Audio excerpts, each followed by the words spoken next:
Good morning mga kabakyard. Ari na naman kita na sasalangin ing hatakon incubator naton bunay. Ari nga ti sasalang in Pertilighan Rhode Island red nga lalaki ngan white leghorn nga babae.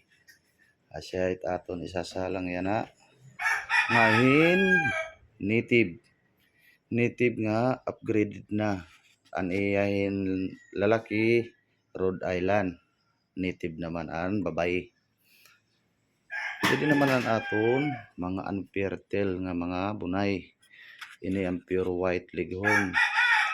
Damo ini nga unfertile haros 50% nga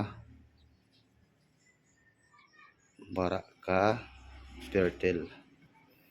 Jadi naton sasalangan kaluag fight butangan.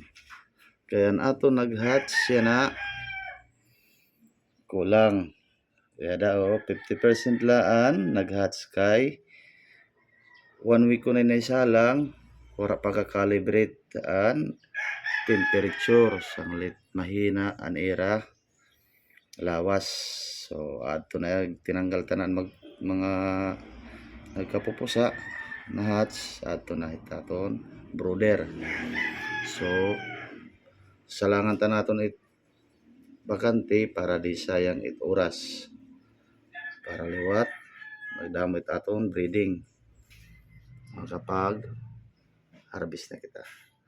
Okay mga kabakyard, salamat and happy farming.